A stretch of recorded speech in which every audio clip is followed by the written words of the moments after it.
Growing up, I always knew I was different from the rest of my family. My name's Jenny, and I come from a long line of restaurant owners. My dad, Joe, is a big, loud man who runs our family restaurant with an iron fist. Mom, Linda, is his perfect partner, always busy managing the staff. Then there's my older brother, Mike, the golden boy, groomed to take over the business. I remember sitting at the dinner table one night, the air thick with the aroma of Dad's famous roast. Mom was going on about some new recipe they were trying out. "Jenny, you'll love this one. It's got that fancy herb you like." "What's it called again?" Mom asked, her eyes sparkling. "Thyme," I mumbled, picking at my food. Mike laughed from across the table, his mouth full. "Who cares about some dumb herb? Wait till you see the new grill Dad's getting for the restaurant. That's the real deal." Dad nodded, his eyes on me. "Speaking of the restaurant, Jenny, when are you gonna start taking an interest? You're not getting any younger, you know." I tried to make myself small in my chair. "I don't know, Dad. I like being outside, with the plants and stuff." Mom sighed, exchanging a look with Dad. "Plants? What are you gonna do with plants? You need a real job, Jenny. Something to fall back on." I remember feeling a knot in my stomach. It was the same conversation every time. No one in my family got it. No one except Grandma Rose. Grandma Rose lived in a small house on the outskirts of town, surrounded by the most beautiful garden I'd ever seen. She was different from my parents, gentle, patient, and she understood me in a way no one else did. I would often escape to her house, away from the endless talk of the restaurant. One day, I found her in the garden, her hands deep in the soil. "Jenny, dear, come help me plant these tulips," she said, her face bright with a smile. I sat down beside her, feeling the cool dirt on my hands. "Grandma, why don't Mom and Dad understand? I love this. I love being here with the plants." Grandma Rose wiped her brow and looked at me with those wise, old eyes. "Your parents just want what's best for you, Jenny. But they don't see the world the same way we do. There's magic in these plants, in the earth. It's okay to be different." I clung to Grandma Rose's words, even as the pressure from my family grew. Mike would often taunt me, calling me the gardener in a tone that made it sound like an insult. "Hey, gardener, you gonna plant some lettuce for tonight's salad?" he'd jeer, his friends laughing behind him. I'd just roll my eyes and walk away. I knew they didn't get it. They didn't see the beauty in a single leaf, the peace in a morning dew. But I did. And in those moments, with my hands in the soil, I felt like I was where I belonged. High school graduation was like standing at a crossroads, and I, Jenny, was about to take the road less traveled by my family. The house was buzzing with excitement over Mike's plans to join Dad at the restaurant. Amidst it all, I felt like a spectator in my own life. One evening, we were all gathered in the living room. Dad was going on about expanding the restaurant, his eyes gleaming with ambition. "Mike, you're going to be right at the heart of this," he said, clapping my brother on the back. Mike puffed up like a proud rooster. "Yeah, I've got some ideas already, Dad. We're gonna make this place huge." I sat there, fiddling with a loose thread on the couch, feeling invisible. Mom turned to me, her voice sharp like she was waking me up from a daydream. "And what about you, Jenny? Ready to step up? You can handle the front desk, learn the ropes." I took a deep breath. It was now or never. "Actually, I'm not going to work at the restaurant. I'm going to study landscape design," I said, my voice barely above a whisper. The room went silent. Dad's face turned red, like a tomato about to burst. "Landscape what now?" he barked. "That's no career for you. You're a part of this family, and the restaurant is our legacy." Mike snickered. "What are you gonna do? Plant flowers for a living?" I felt my cheeks burning. "Yes, Actually, that's exactly what I'm going to do. I'm good at it, and I love it. Mom's face was a mix of confusion and worry. Jenny, be sensible. You can't make a living off playing in the dirt. I stood up, feeling a surge of defiance. It's not just playing in the dirt, Mom. It's creating something beautiful, something real. I'm not asking for your approval, but I am telling you, this is my decision. Dad slammed his hand on the table, his voice booming. If you choose this foolishness, you're on your own. Don't expect any help from us. I felt a knot in my stomach, but my voice was steady. Fine, I'll do it on my own. Grandma Rose, who had been quietly knitting in the corner, finally spoke. Her voice was calm but carried weight. Joe, let the girl follow her heart. She's got a gift, and it would be a sin to waste it, she said, her eyes fixed on Dad. Dad let out a frustrated grunt, turning away. Fine, do what you want. But don't come crying to us when it all falls apart. I turned to leave the room, my heart pounding. Mike called out after me, his voice dripping with sarcasm. Good luck, Gardner. Let's see how far those flowers get you. Stepping into college life felt like diving into deep water. It was thrilling, yet daunting. I, Jenny, was far from the familiar paths of my family's expectations, ready to carve my own way in the world of landscape design. I still remember the buzz of the first day in class, the room swirling with the energy of eager students. I found a spot in the back, trying to shrink into the shadows. That's when Zoe, a girl with fire engine red hair and eyes full of mischief, dropped into the seat next to me. Hey, there, newbie, I'm Zoe. First-timer in landscape design? I gave a shy nod. Yeah, I'm Jenny. It's all a bit overwhelming. Zoe's laugh was loud and genuine. You'll fit right in. Wait till you get your hands into the real dirt. It's epic. What dragged you into this world? I hesitated, the sting of my family's disapproval still fresh. I've always loved plants, the outdoors. It's where I feel right, you know? Her grin widened. Perfect place for you then. Classes were a whirlwind of learning and creating. I was absorbing things like a sponge, from the science of soils to the art of design. I was finally speaking a language I loved. After one particularly intense session, Mr. Davidson, our professor, a man as tall and sturdy as an oak, called me over. Jenny, your designs, there's something else. You've got a real knack for this, he said, his voice serious but encouraging. I was stunned. Really? Thank you, Mr. Davidson. I'm just trying to do my best. He leaned forward, his eyes piercing. There's potential in you. Don't let it go to waste. Push harder. His words became my mantra. I started to live in the studio, my designs becoming more ambitious, more expressive. It was exhausting, but exhilarating. But even in those moments of joy, a part of me yearned for my family, despite everything. One quiet evening, I gathered the courage to call home. The phone rang, each tone heavy with anticipation. Finally, Mom's voice came through, sharp like a knife's edge. What do you want, Jenny? Her tone stung, but I pushed on. I just wanted to check in, see how everyone is. She snorted, her voice dripping with scorn. Oh, now you care? After running off to play in the dirt, abandoning your own family. I clenched my teeth, fighting to keep my voice steady. I didn't abandon anyone, Mom. I just chose a different path. Her laugh was bitter. A dead-end path, you mean? Don't expect us to be here waiting when it all crumbles around you.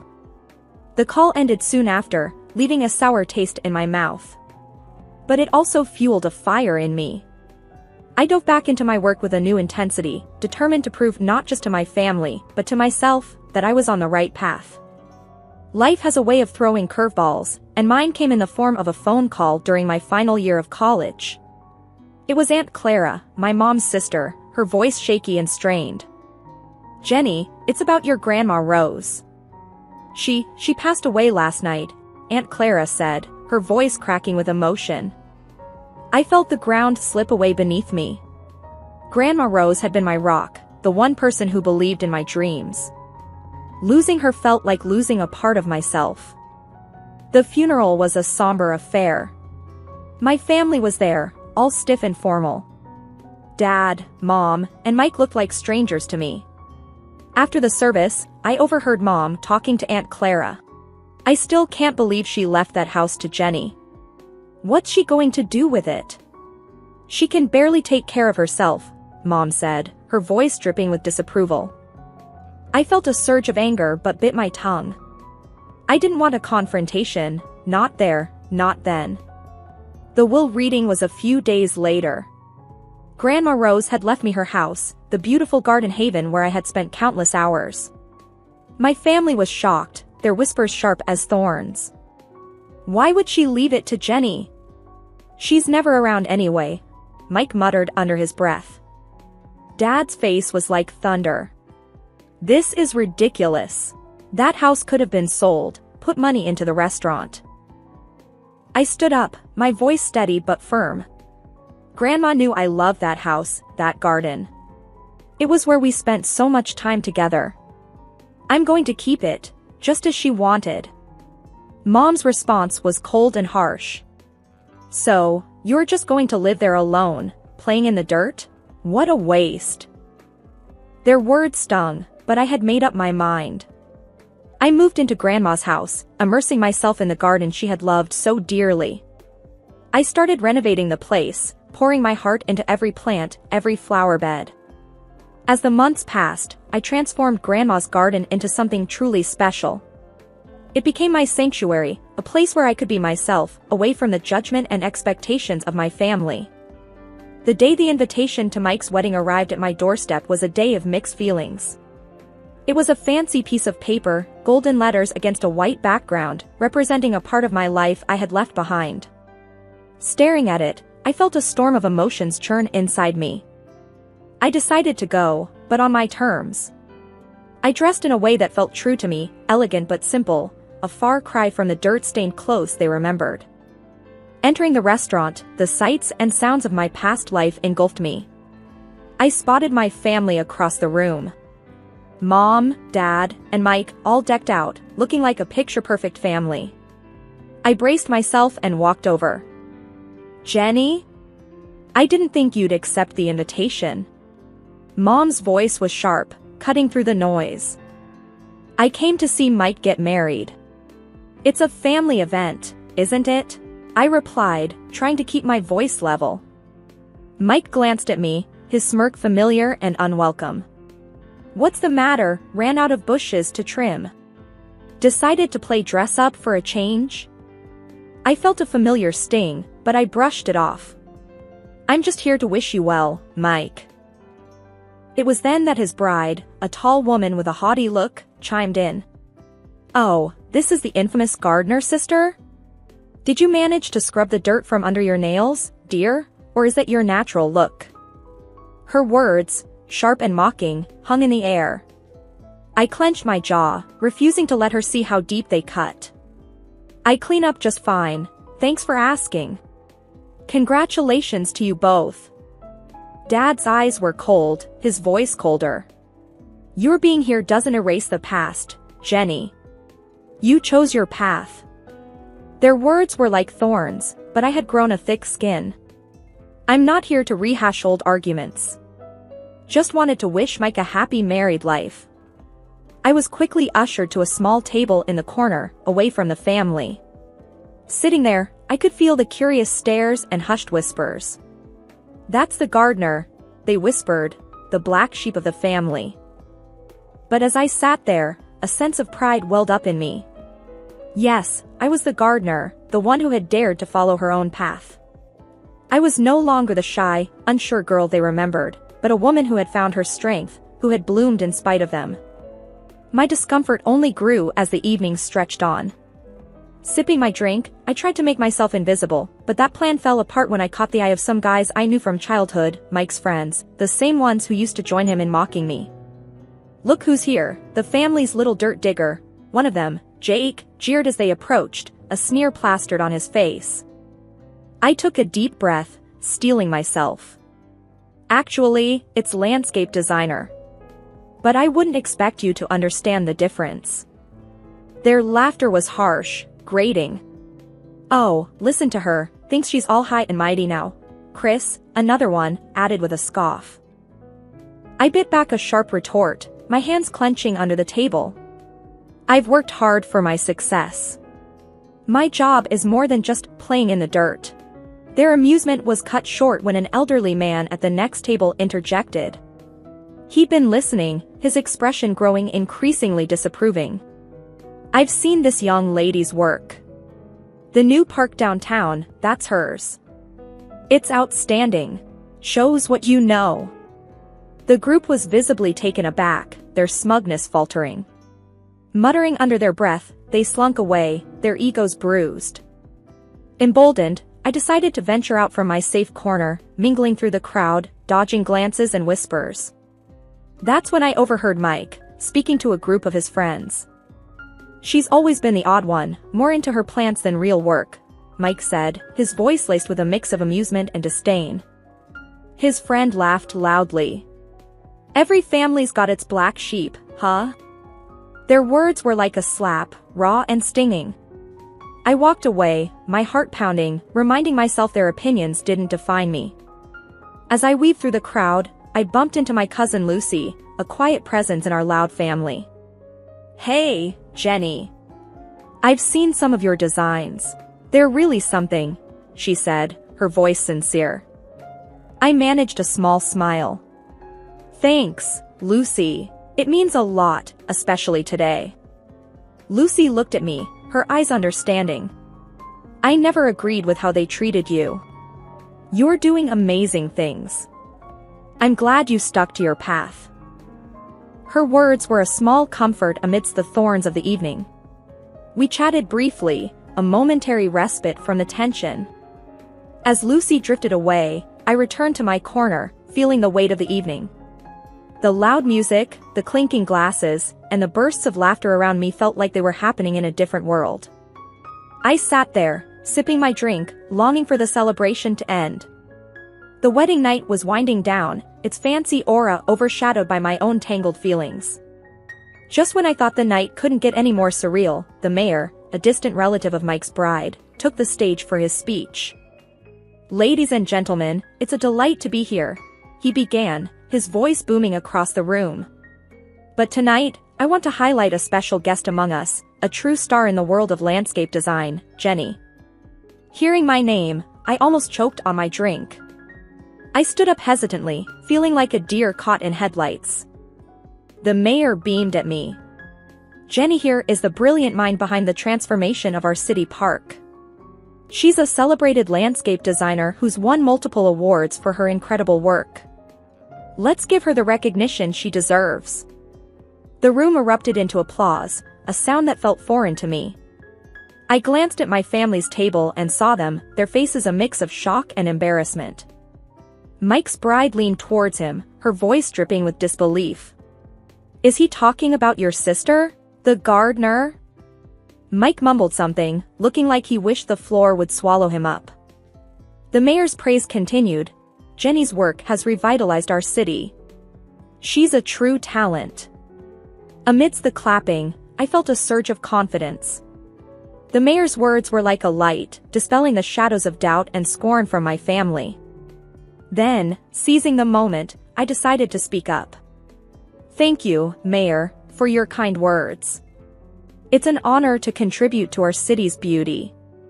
I paused, my gaze sweeping over the crowd, settling on my family. "It's funny, isn't it? How life turns out.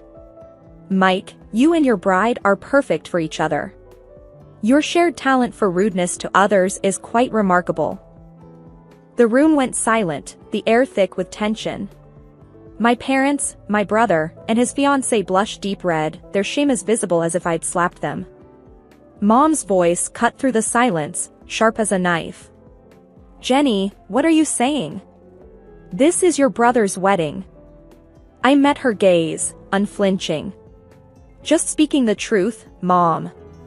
Something our family seems to struggle with. Mike stood up, his face red with anger. You can't come here and talk to us like that. I held my ground, my voice steady. I've earned my right to speak, Mike. Maybe it's time you all listened. The confrontation ended with Mike sitting down, defeated, and the room slowly buzzing back to life. The mayor gave me a nod of respect before moving on. As I sat back down, the weight of the night lifted slightly. I had spoken my piece, stood up for myself in a way I never had before.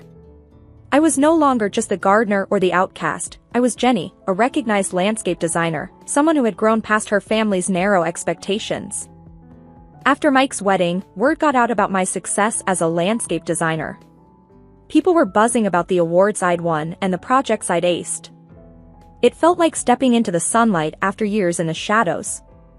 And then, my family came calling. One afternoon, while I was busy sketching out a new garden design, my phone rang. It was Mom. Her voice had a sweetness to it that felt out of place. Jenny, darling, we've been hearing so much about your work. Your father and I are so proud of you, she cooed. I raised an eyebrow. Really? That's a change of tune. There was a pause on the line. Well, we were thinking, maybe you could come over. We'd love to see you, catch up on things. I could almost hear the gears turning in her head. Catch up, or catch onto my bank account, I shot back. Mom's voice faltered. Jenny, that's not fair. We're family. The word family hit a nerve. Family? Like when you all but disown me for following my dreams. Seems like family matters when there's money in the picture. Before she could respond, I ended the call. I wasn't about to let them back into my life just because they smelled success. A few days later, there was a knock at my door. Mike was standing there, hands in his pockets, looking everywhere but at me. Hey, Jenny, can we talk? He mumbled. I crossed my arms. This should be good. What do you want, Mike? He shifted uncomfortably. Look, I know we haven't been great. But you're doing well, and I was wondering if you could, help me out a bit. I couldn't believe what I was hearing. Help you out? After years of calling me the gardener and laughing at my ambitions. Mike's face reddened. I didn't mean it like that. It's just that things are tough, and I cut him off. Save it, Mike. I'm not your ATM. You and the family made it clear how you felt about me. You can't just waltz back into my life when it's convenient. He opened his mouth to argue, but I stopped him. No, Mike. You made your bed. Now lie in it. After he left, I sat in my garden, surrounded by the beauty I had created. My phone rang a few more times over the next week, more attempts at reconciliation from my family, but I didn't answer. I was done with their fair-weather affection. I had built a life for myself, one that didn't need their validation or their greed. I was thriving in my own right, and that was all that mattered. They had chosen their path, and I had chosen mine. As I looked around at the plants and flowers that were a testament to my hard work and passion, I realized I had everything I needed right here. I was happy, successful, and free from the toxic ties that had once bound me. This wasn't just the end of a chapter, it was the beginning of a whole new book. My book. And I was going to make sure it was a bestseller, written on my own terms, in my own style. The new growth in my life was just starting, and I was ready for whatever came next.